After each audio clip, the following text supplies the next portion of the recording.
Class 10th science जो chapter number आपका electricity है, चैप्टर नंबर 12 एनसीईआरटी इलेक्ट्रिसिटी के जो इम्पोर्टेंट क्वेश्चन है जो कि सीबीएसई बार बार पूछता है। मैंने जितने भी क्वेश्चन लिए वो इम्पोर्टेंट है और सीबीएसई ने इसे पूछ रखा है, ठीक है। और बाकी बहुत से क्वेश्चन करा रखे हैं, कम से कम 150-200 क्वेश्चन आपको नीचे डिस्क्रिप्शन में लिंक्स न्यूमेरिकल्स के मिल जाएंगे, उनको ज़रूर देखें, ठीक है। तो उस क्वेश्चन क्या बोल रहे हैं, फाइंड द इक्विवेलेंट रेजिस्टेंस, हमें इक्विवेलेंट रेजिस्टेंस फाइंड करना है across the two ends A and B. आपको फिगर दिख रहा है, जो एंड ए है और जो एंड बी है उनके सिरों के बीच जो हमारा टोटल जो रेजिस्टेंस है, इक्विवेलेंट रेजिस्टेंस है, वो हमें फाइंड करना है ए और बी के बीच में, ठीक है। अगर आप लेफ्ट की ओर देख रहे होंगे तो R1 R2, ठीक है, R1 के नीचे R2 है। जब एक के नीचे दूसरा डिस्टेंस होता है तो वो कैसी सीरीज़ होती है, वो होती है आपकी पैरेलल सीरीज़, ठीक है। और जब एक के साथ दूसरा अटैच रहता है तो उसे हम क्या बोलते हैं, सीरीज़ नॉर्मल, ठीक है। तो देखिए सिंस देखो जो इधर लेफ्ट में R1 और R2 वो पैरेलल हैं और जो R3 और R4 वो पैरेलल हैं। R1 और R2 को जब मैं एक निकालूंगा, इधर से एक आएगा ऊपर से एक आएगा, जब वो ऐड हो जाएंगे तो वो मिलके एक कैसी कॉम्बिनेशन बनाएंगे, सीरीज कॉम्बिनेशन बनाएंगे, ठीक है। तो लिखेंगे since proper since R1 and R2 are in parallel combination,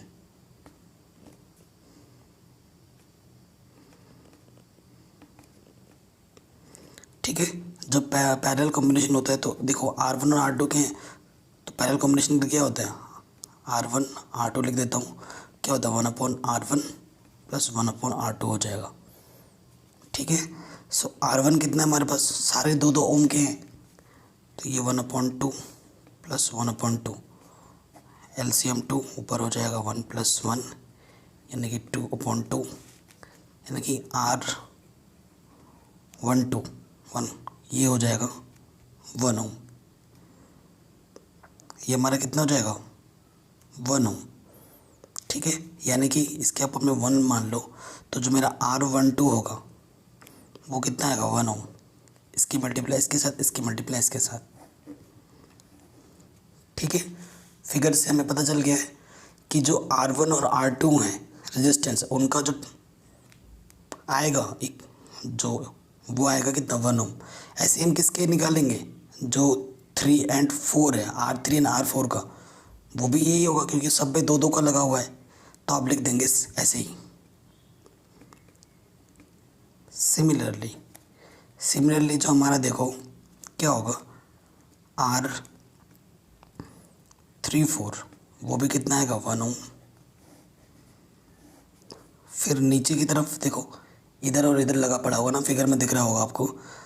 तो नीचे की तरफ जो हमारा R7 और R8 है और जो 5 6 है वो भी 1 ओम होगा, 5 6 ये भी 1 ओम होगा एंड R7 8 ये भी कितना होगा 1 ओम होगा, ठीक है। अब जब आप फिगर में देख रहे होगे जो हमारा R12 है और R3 एंड R4 है ऊपर ऐसे, ये दोनों अटैच हो गए, इन दोनों से एक मिला, इन दोनों से एक मिला, ये यूँ अटैच हो गए, तो ये किस कॉम्बिनेशन में आ गए, ये सीरीज कॉम्बिनेशन में आ गए, ठीक है। तो वही लिखना है हमें, since R12 and R34 are connected in series, ठीक है। किस किस कनेक्शन में है, सीरीज में है, यानी कि R12 R34 है तो इसको मैं ऐसे लिख सकता हूँ R1, 2, 3, 4 क्या होते हैं, ये नॉर्मल एडिशन हो जाते हैं, सीरीज में डायरेक्ट एडिशन हो जाता है ना रेजिस्टेंस का, ठीक है। ये भी 1 ओम था, ये भी 1 ओम था, तो मेरे को R1 2 3 4 ये क्या मिल गया 2 ओम का, ये मेरे को कितना मिल गया 2 ओम का। क्लियरली नीचे से उसी तरीके से जो हमारा R56 है एंड R78 है, ये भी किस कॉम्बिनेशन में है, सीरीज कॉम्बिनेशन में आएगा, नीचे से यूँ अटैच होगा, है ना, इसका एक सिरा यूँ अटैच होकर जुड़ रहा है, तो ये किस कॉम्बिनेशन में है, सीरीज कॉम्बिनेशन में है। ठीक है, तो देखो, अब देखो एक ट्रिक मैं बता रहा हूँ, ऊपर हमने यहाँ से एक सीरीज़ मिला, ये सीरीज़ मिला, इन दोनों को जोड़ के मेरे को सिंगल यहाँ एक मिल गया ये, अब इन दोनों को जोड़ के मेरे को सिंगल एक यहाँ मिल जाएगा, फिर ये और ये किस कॉम्बिनेशन में होंगे, पैरेलल कॉम्बिनेशन में होंगे। ठीक, तो ना फिर लिखेंगे अगेन जो R56 है एंड R78 है जो है आर कनेक्टेड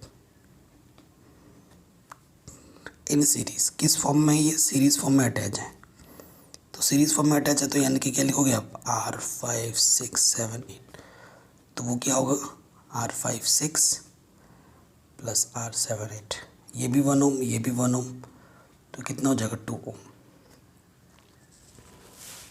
अब देखो ये हमारा 2 ओम आया है, ये भी हमारा 2 ओम आया है, अब ये और ये क्या है, किस कॉम्बिनेशन में आ जाएंगे, पैरेलल कॉम्बिनेशन में। ठीक है, तो वही लिखना है हमें, नाउ इक्विवेलेंट रेजिस्टेंस, तो इक्विवेलेंट रेजिस्टेंस हम क्या बोलते हैं, 1/R। तो ऊपर हमारा जो था, नीचे जो था, वो किस कॉम्बिनेशन में, एक यहाँ आया था, एक यहाँ आया था, ये पैरेलल कॉम्बिनेशन में, तभी मैं 1/R लिख रहा हूँ, इसलिए फॉर्मूला क्या हो जाएगा, R1 2 3 4 प्लस R5 6 7 8। ठीक है, इसकी वैल्यू कितनी आई थी, 2 ओम, इसकी वैल्यू भी कितनी आई थी, 2 ओम, एलसीएम 2 आ जाएगा, 1 + 1, तो 1/R कितना हो जाएगा, 2/2, यानी कि 1/R हो जाएगा 1 ओम। इसके आप हमने 1 ले लेंगे, क्रॉस मल्टीप्लाई कर देंगे, R1 × 1 1 × 1। ठीक है, तो यही हमारा रिक्वायर्ड आंसर आ जाएगा। ठीक है, मैं एक बार रिकॉल करा दे रहा हूँ। देखो, सबसे पहले इधर था, इन दोनों को हमने अटैच किया, पैरेलल कॉम्बिनेशन में निकाला, यहाँ पर था और यहाँ पर था, यहाँ से एक पैरेलल कॉम्बिनेशन मिलेगा, इन दोनों को करने पे मेरे को यहाँ से एक मिला, इन दोनों को करने से मेरे को एक मिला। ठीक है, फिर इनको मैंने किस कॉम्बिनेशन में अटैच कर दिया, सीरीज़ कॉम्बिनेशन में, तो उसने मेरे को सिंगल एक दे दिया यहाँ से। वही चीज़ यहाँ पे था, इधर से इधर से किया, इधर से इधर से किया, यहाँ से मेरे को एक मिला, यहाँ से एक मिला। ठीक है, इसको सीरीज़ में कर दिया, यहाँ आ गया, फिर इसको कर दिया, तो मेरे को आंसर आ गया। ठीक है, एक बार दोबारा देखना अगर आपको दिक्कत हो रही है तो। नेक्स्ट क्वेश्चन पे आ जाते हैं। क्वेश्चन ज़्यादा टफ पूछे नहीं जाते, सारे इजी क्वेश्चन ही होते हैं। क्वेश्चन क्या बोल रहे हैं, ये भी 2012 में आ रखा है। कह रहे हैं अब वायर रेजिस्टेंस R, एक हमारे पास तार है जिसका रेजिस्टेंस कितना R है, इस कट इनटू 5 इक्वल पार्ट्स, उसे 5 समान टुकड़ों में काटा जाता है। These parts are then connected in parallel, फिर उनको पैरेलल कनेक्शन में रखा जाता है, एक के नीचे एक। If the equivalent resistance of this combination is R, इनका जो इक्विवेलेंट जो कॉम्बिनेशन है उसे हम क्या बोलते हैं, R' बोलते हैं। कैलकुलेट द रेशियो R/R', तो जो हमें निकालना है वो क्या निकालना है, R/R' का क्या निकालना है, रेशियो निकालना है। फिर क्या बोला है, ड्रॉ अ सर्किट डायग्राम, हमें एक सर्किट डायग्राम बनाना है, to show that 2 resistors R1 and R2 connected in parallel along with battery, key, ammeters and voltmeter। ठीक है, बड़ा शानदार क्वेश्चन है। सबसे पहले देखो, हमारे पास एक तार है, एक वायर है, सपोज करो ये एक वायर है जिसका टोटल डिस्टेंस कितना है, मान लेता हूँ ये तार मेरे पास AB है। ठीक है, इसको 5 टुकड़ों में काटा है, समान टुकड़ों में, 1 2 3 4 5, तो हर एक टुकड़ा का रेजिस्टेंस जो होगा वो क्या होगा, R/5 हो जाएगा।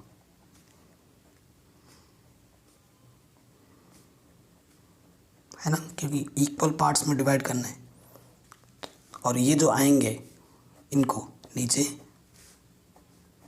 पैरेलल अरेंजमेंट में फिट करना है, यही बोला क्वेश्चन ने। ठीक है, और हर एक पे कितना लगा पड़ा है, r/5। ठीक है, ये लगा पड़ा है। और क्वेश्चन में क्या दिया है, गिवन इन सब का जो टोटल रेजिस्टेंस है वो दे रखा है क्या, r'। गिवन टोटल रेजिस्टेंस वो क्या दे रखा है, r'। ठीक है, since these are in parallel combination, parallel combination में है तो देखो 1/, तो जो टोटल रेजिस्टेंस होगा 1/r'। ठीक है ना, जब भी पैरेलल में होता है तो 1/r' वाला फॉर्मूला लगता है, 1/अपॉन वाला फॉर्मूला लगता है। कितने, 1/r1 1/r2 plus 1/r3 plus 1/r4 plus 1/r5। r1 r2 r3 r4 r5 ये सब के सब क्या हैं, इक्वल हैं, r/5 के हैं। तो हम रखेंगे यहाँ पर r/5 1/r/5।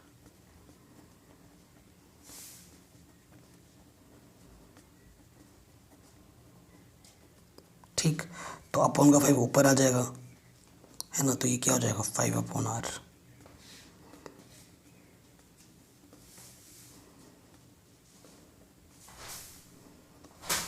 ठीक, ये चीज़ हो जाएगा।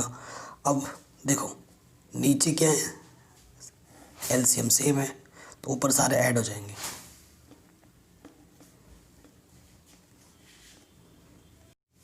तो इन सबको जब ऐड कर देंगे तो कितना हो जाएगा, 25/r। ठीक है, सो देखो इधर क्या मिल गया हमें, 1/r' equals to 25/r। Question में हमें क्या बोला था, हमें r/r' का रेशियो फाइंड करना है। इधर ये मल्टीप्लाई में इधर के क्या हो जाएगा, डिवाइड में, डिवाइड में इधर के मल्टीप्लाई में हो जाएगा r/r'। तो ये आ जाएगा 25, कुछ नहीं अपॉन में तो 1। तो जो निकालना था r' का रेशियो तो आ जाएगा 25/1। ठीक है, ये एक आंसर तो हमें मिल चुका है। अब इस क्वेश्चन पे हमें और एक चीज़ क्या करने के लिए बोला है, इस क्वेश्चन में हमें बनाना है फिगर। हमें क्या बनाना है, फिगर बनाना है। अब फिगर बनाएंगे, देखो क्या बोला, draw a circuit diagram to show 2 resistors. हमें एक सर्किट डायग्राम बनाना है जिसमें रजिस्टर्स कितने, R1 एंड R2 हैं, कनेक्टेड इन पैरेलल अलोंग। किस में है, पैरेलल है, अलोंग विद बैटरी है उसके साथ, की है यानी कि स्विच, जो हमारे पास स्विच है, अमीटर है एंड वोल्ट मीटर है। तो इन सब चीज़ों को ध्यान में रखते हुए हमें एक सर्किट बनाना है। पैरेलल बोला है तो ये आइडिया तो लग ही गया। ठीक है, तो मैं इसको R1 बोल देता हूँ, हालांकि थोड़ा सा अजीब बन रहा है फिगर मेरा, और इसको मैं R2 बोल देता हूँ। ठीक है, ये इधर ये ओम के नियम को फॉलो करता है। फिर मैं यहाँ पर लगाता हूँ, क्या मेरे पास यहाँ पर सेल लगेगा, प्लस माइनस बैटरी है ना, सेल बोलेगा तो सिर्फ एक लगता है, प्लस माइनस। बैटरी में कई सारे सेल मिलके बैटरी बनाते हैं, प्लस माइनस। ठीक है ना, तो ये हमारे पास प्लस माइनस ये चीज़ हो गई। तो ये हमारा क्या हो गया, बैटरी बी। फिर यहाँ पर को की बोला था, की मतलब स्विच, तो के लिख दिया यहाँ पर। और फिर हमारे पास क्या लगा पड़ा है, अमीटर। तो अमीटर को मैं यहाँ लगा देता हूँ, ए, यहाँ नेगेटिव चार्ज, इधर पॉजिटिव चार्ज, ये इसके साथ अटैच हुआ। अभी मेरे को क्या लगाना है, एक वोल्ट मीटर भी लगाना है। वोल्ट मीटर इसके साथ अटैच होता है, ठीक है ना, यहाँ पर वोल्ट मीटर। ठीक है, इसे वी लिख दो, ये प्लस चार्ज, ये माइनस चार्ज। तो ये सर्किट बन गया हमारा आंसर। तो ऐसे क्वेश्चन आते हैं एग्जाम में, बहुत ही सिंपल। ठीक, और ये क्वेश्चन 2012 में पूछा गया था। चलिए नेक्स्ट क्वेश्चन पे आते हैं। क्वेश्चन में क्या बोल रहे हैं, calculate the amount of heat generated when 7200 coulombs of charge transferred in 1 hour through a potential difference of 50 volt वाट बोल रहा हूँ सॉरी।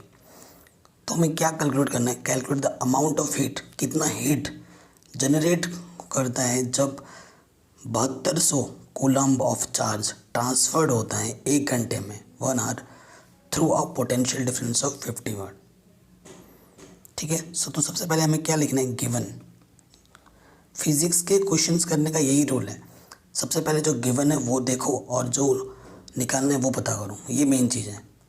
और फिर जो हमें गिवन दे रखा है और जो हमें पता है उनके बीच में जो फॉर्मूला लग सकता है वो ढूंढो और फिर रखो और सॉल्व कर लो, सिंपल। तो सबसे पहले तो देखो हमें चार्ज दे रखा है, कूलम। कूलम किसका यूनिट होता है, चार्ज का। उसको हम क्यू से डोनेट करते हैं। ये कितना दे रखा है, 7200 कूलम सी, ये दे रखा है हमें।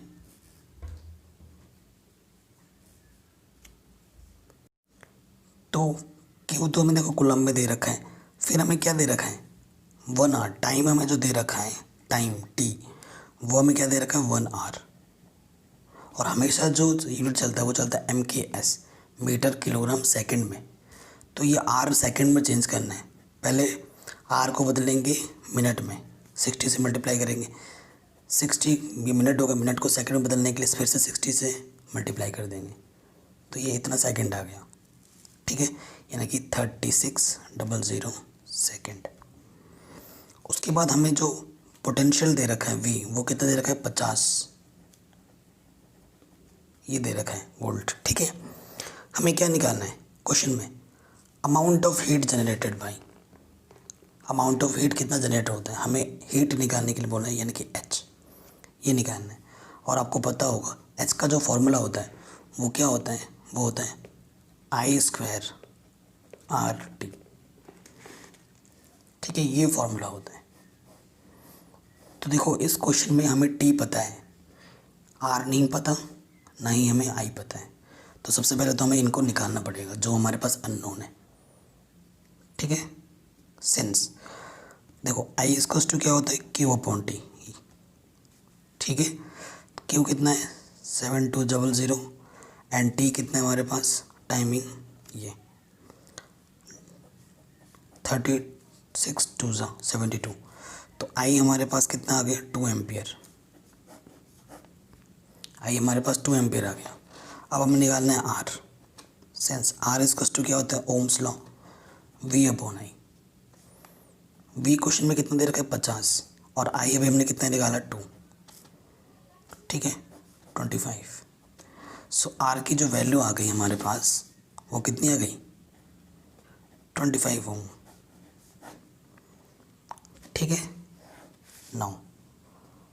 अब जो हमें कैलकुलेट करना है वो निकाल लेंगे हम। H फॉर्मूला होता है I² RT। I की वैल्यू है 2 स्क्वायर, R है हमारे पास 25 और T हमारे पास कितना था, ये 3600। ठीक, अब इनकी क्या कर देनी है, हमें मल्टीप्लिकेशन कर देनी है बस। तो यहाँ से आ जाएगा देखो 2 का स्क्वायर 4, 25 3600, 25 चौके 100, 36 बन जाए 36, पीछे से 40। ठीक है, तो ये आ जाएगा। और हीट के जो मात्रक होता है, यूनिट होता है, वो क्या होता है, जूल। जी, यहीं पे छोड़ दो, या फिर किलो जूल में लिखना है तो 360 इंटू 10⁻3, इसे लिख दो किलो जूल, इसको हटा के, है ना, इसके प्लेस पे 360 किलो जूल आ जाएगा। तो ये क्वेश्चन भी हमारा इजीली बन गया। नेक्स्ट क्वेश्चन पे आते हैं, क्वेश्चन नंबर 4। क्या बोल रहे हैं, ये 2011 में आ रखा है, कह रहे हैं हाउ मैनी रजिस्टर्स, कितने resistors of 88 ohm are connected in parallel to carry 10 ampere current on a 220 volt line. ठीक है, कि कितने रजिस्टर्स हमें चाहिए होंगे, how many resistors of 88 ohm are connected, कितने रजिस्टर लगे हैं इन पैरेलल कॉम्बिनेशन में 10 एम्पियर की करंट को फ्लो करने के लिए, जिसमें 220 वोल्ट का लाइन है, उसमें कितने रजिस्टर लग सकते हैं जो कि पैरेलल कनेक्शन में लगे पड़े हैं, वो हमें बताना है। बहुत ही शानदार क्वेश्चन है। तो हम मान लेते हैं let n number of resistors. ठीक है, हम मान लेते हैं कि रजिस्टर्स या रेजिस्टेंस जो भी लिखना हो आर कनेक्टेड इन पैरेलल। ठीक है, और यही n हमें फाइंड करना है। क्लियर। हमेशा एक रूल याद रखना, अगर इक्विवेलेंस रेजिस्टेंस क्या होता है, इक्विवेलेंस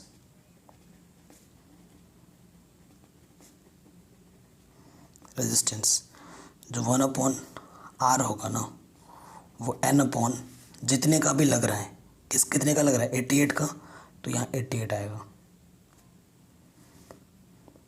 ठीक है, तो देखो 1/r इसकस टू क्या है n/88 है ना, तो r की वैल्यू क्या हो जाएगी, रेसिप्रोकल कर दोगे 88/n। ठीक है, इसे इक्वेशन नंबर 1 मान लिया, ये हमारा r है अभी।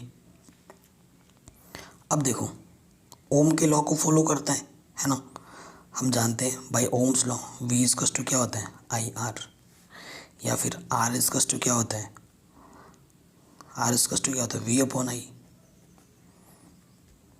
ठीक है, तो v हमारे इस क्वेश्चन में कितना दे रखा है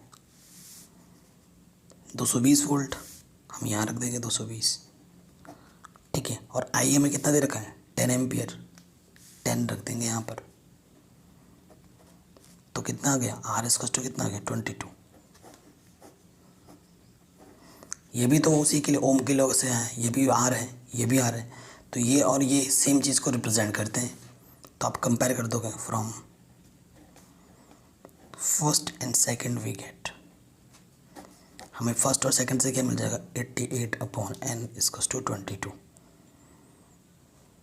ठीक है, सो n इसकस टू क्या हो जाएगा 88/22 कितना 4। सो हमें कितने रेजिस्टेंस चाहिए होंगे 4 रेजिस्टेंस चाहिए होंगे।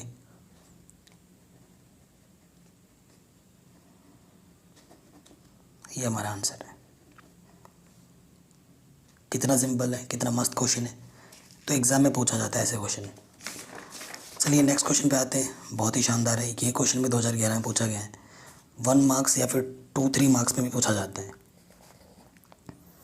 क्वेश्चन क्या बोल रहे हैं 400 W का मतलब वाट है, शक्ति। ठीक है, पावर 400 वाट रेफ्रिजरेटर, रेफ्रिजरेटर का मतलब जानते हैं ना fridge, operates for 16 hour per day, daily वो 16 घंटे ऑपरेट होता है, चलता रहता है, कार्य करता है। Calculate the cost to operate, हमें कैलकुलेट करना है कितना रुपए खर्च कर रहे हैं हम, कॉस्ट माने खर्च, to operate it for 3.40 kilowatt per hour, मतलब 16 आवर पर डे खर्च होता है इतना शक्ति चलाने के लिए, जबकि 1 किलोवाट में कितना का खर्चा आता है 3.40, तो इसके लिए कितना खर्च आएगा वो हमें बताना है।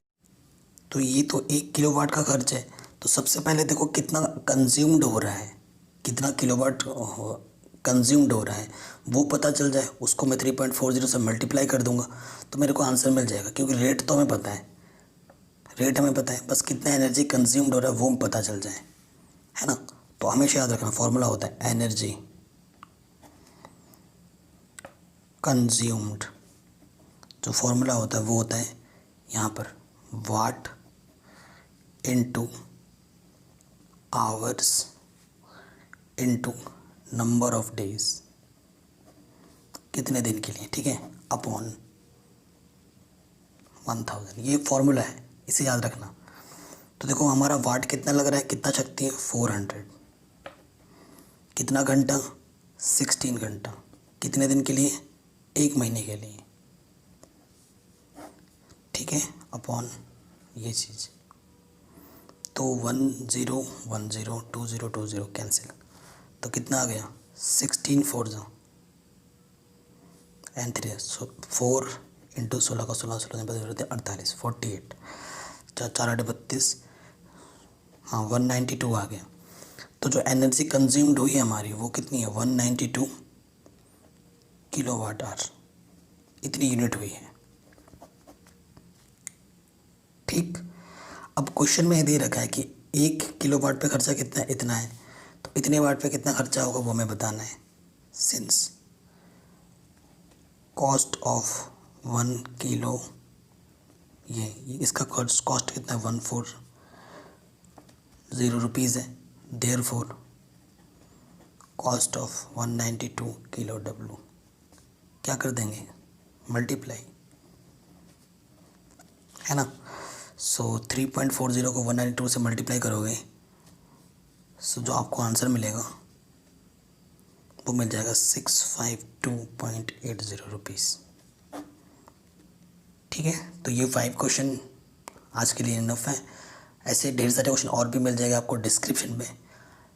क्लास 10th की मैथ्स मैंने ऑलरेडी कंप्लीट करा दी है, लगभग सबके डिस्क्रिप्शन पे मिल जाएगी, प्लेलिस्ट देख सकते हो।